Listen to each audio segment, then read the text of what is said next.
Welcome to Novel and Nosh, where books and food come together. Today I'm going to share with you 5 books that will get you in the mood to bake some fresh bread. The first one is the Little Beach Street Bakery series by Jenny Colgan. This was one of my first series. This one's the summer at Little Beach Street Bakery. So this was one of my first series that really got me into loving food and books, like reading about food. I really enjoy this series where it's about Polly, and Polly ends up breaking up with her boyfriend. Everything goes wrong. She decides to drive away to this small coastal England town, which, I mean, wouldn't we all want to do that? She ends up finding an abandoned shop and decides that she is going to create a bakery, because the one thing the town does not have is a bakery.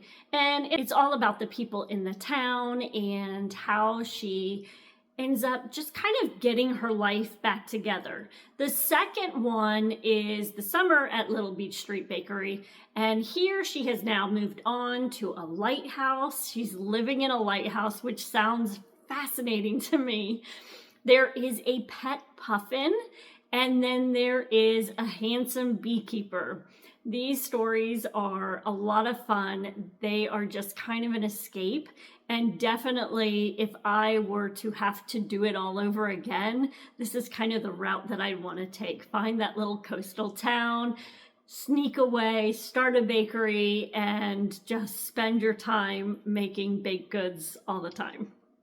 The second one is The Mysterious Bakery on Rue de Paris by Evie Woods. And this is about Edie, and she leaves her town in Ireland because life has just become too much for her, so she wants to start new.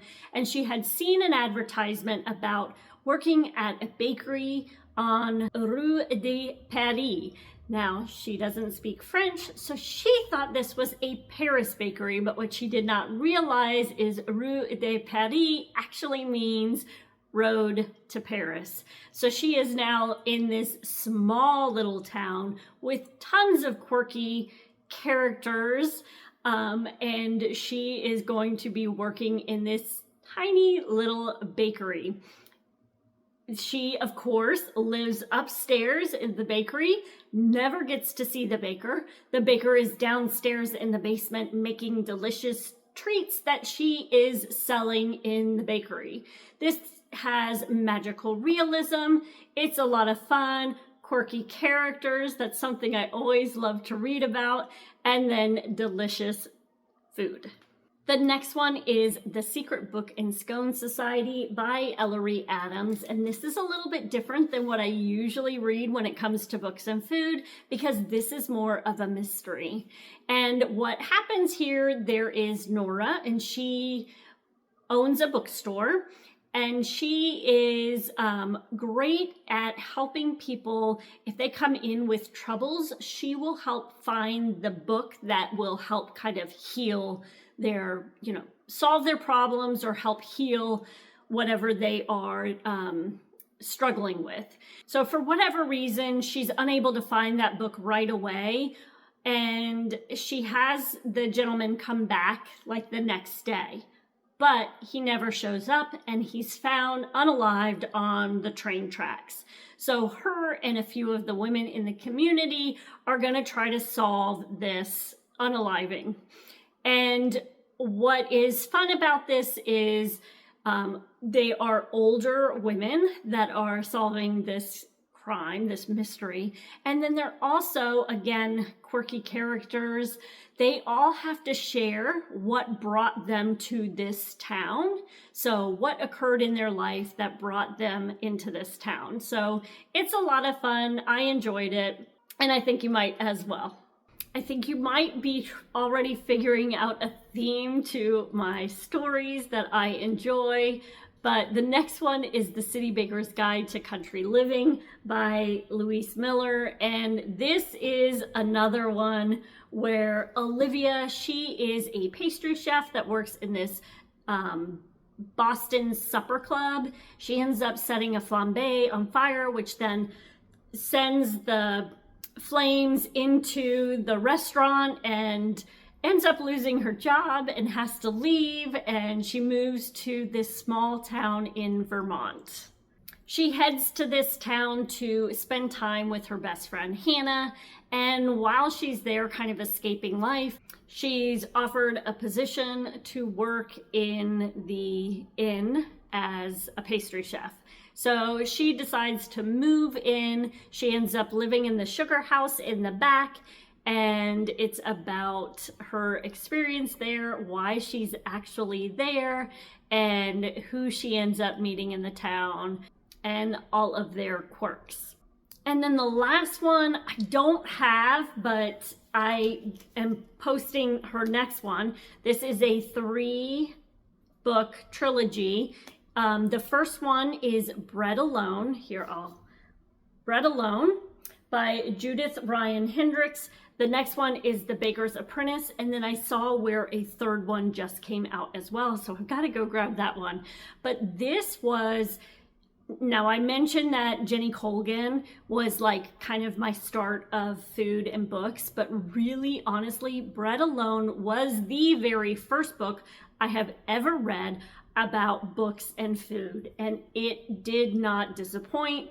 Again, it is one where a woman ends up leaving her hometown because life has just become too much, and she is ending a relationship, and she moves to Seattle. She ends up becoming a bread maker at the Queen Street Bakery from the first one, and it is about her just kind of starting all over by baking bread in this bakery, working the night shift, and it just made me, I just loved it. It is one of those books that will make you want to open a bakery and will make you want to eat some bread right away.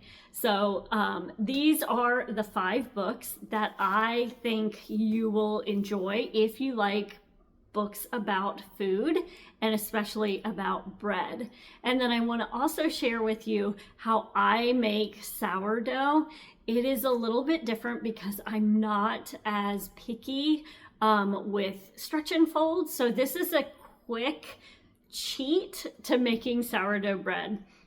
I want to make sure that you know that you can make sourdough. I know most people are very nervous about making sourdough if you've never made it, and I'm going to try to make this as easy as possible for you. I do want to say that I got the original recipe from the Artisan Sourdough Made Simple by Emily Raffa, and she's the one who, I think it's called The Clever Carrot. She also has, The Clever Carrot is a blog, and she also has a recipe, a sourdough recipe with cinnamon swirl that I'll put a link for as well. That is so good. But she is kind of where I learned how to make sourdough from, and then I've just, over the years, I've been making it I've only been making it a little over a year now, but I have gotten to where I've done the lazy way of making sourdough. So hopefully this will provide you some tips if you're nervous to try it for yourself. Okay, so the first thing that you're going to need is sourdough starter.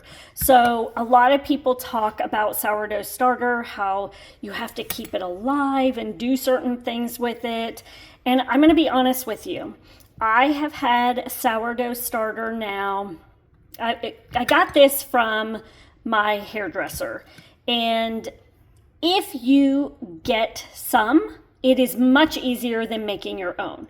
So get some, start working with it a little bit, read up on how to keep it alive, and then the thing is, I no longer follow those rules. So I did follow the rules in the beginning to make sure my starter was a strong starter, but now I do not keep it out on the countertop because I live in a very humid area and it just makes me nervous. So what I do now is I keep this in the fridge at all times. when I'm ready to bake with it, I will pull it out and I'll let it sit on the countertop. Now this had not a lot, so I actually added some flour and water to it. I do not measure the flour and water. I put some flour in it, I mix it up, it becomes like this globby paste, and then I add enough water to make it, you know, like pancake mix. And then you'll see that this is bubbly, so this is ready to bake with. The next thing that you will need is a scale, and then I just have a bowl. I'm gonna take 50 grams of starter. And here is where, like, seriously, you do not have to be that serious with it. Try to see so you can see what I'm doing. Okay, so 54 is what I have. It doesn't matter. Like, don't overthink this. 54, it's right about 50. I'm good with that. The next thing I have is filtered water. I use the Capresso tea kettle, and I'm going to tell you what I do is I fill this up at night, I let it boil, I don't touch it. The next day, I now have filtered water. Is it cold? Yes, or it's room temperature. Do I need it warm?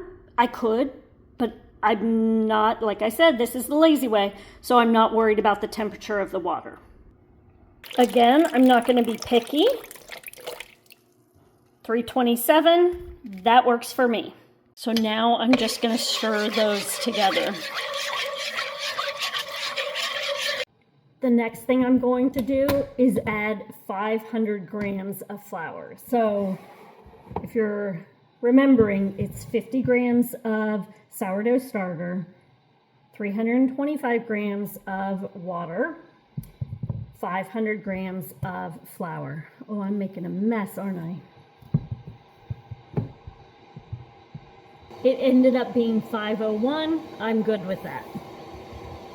The last thing I'm going to do is add salt. This is 10 to 12 grams of salt. And I use Redmond's real salt that I get from Thrive Market. So now all we're going to do is stir it. Okay, so as you can see, this is kind of what it looks like from here. And you do have to get your hands in there. And then I'm just going to kind of clean the spoon off as much as I can. And then I'm going to go around the edge of the bowl to get all of the flour off the edge of the bowl. That fell out. Okay, so this honestly is probably the most I'm going to work with the dough, because I told you this is the lazy way. Oh, it's a little sticky. So if it's sticky like this, I'll probably, it must be more humid than normal today. So for me, because of where I live, and maybe you as well, if you have more humid weather, more humid days, you may need to add a little bit of flour or a little bit less water. And I just kind of pay attention to it, you know, based on what I'm feeling. So I may add a little bit of flour, or honestly, you don't have to do anything. You could just touch it less. So at this point, I am going to put a towel over this, and I'm going to let it sit there. This is where you would then, maybe for 30 minutes, you'd let it rest, and then you would start your stretch and folds. Like I said, this is the lazy way of doing it. I don't do stretch and folds. I know, blasphemy, but I don't. I promise, I don't do stretch and folds. So now I have a wet towel, and I have like a flour towel, so it's breathable, and I'm just going to cover that, and I'm going to let it sit overnight. So about 8 hours or overnight, and you're going to let it double. It is now morning, so I have a floured surface, and I'm taking the sourdough that has risen. Now it is stickier than if you were to have handled it more with stretch and folds, but I don't feel like that makes too much of a difference. And here is where I do some stretch and folds.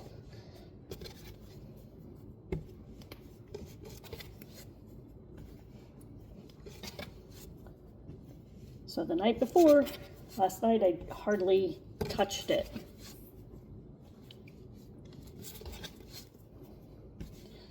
And now is stretch and folds.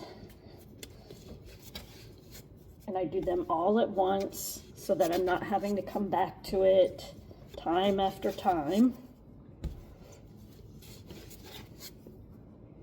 And then I'm going to fold it over. I'm going to gently tighten it.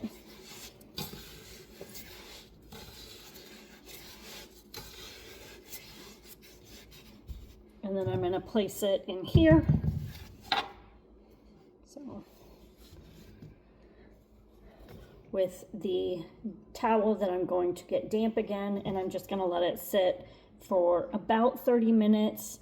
And this is usually when I'll do something else around the kitchen and then start the oven and let it come to 450.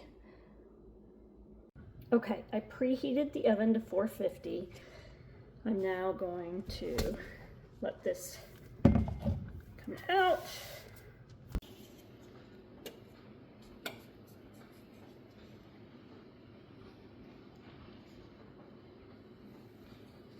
And I just kind of do whatever. Sometimes I do this, sometimes I do something different. There you go. Then I'm going to place this in the pot. Put this in the oven for 20 minutes. After 20 minutes, I'm going to take the lid off and let it bake for 28 more minutes.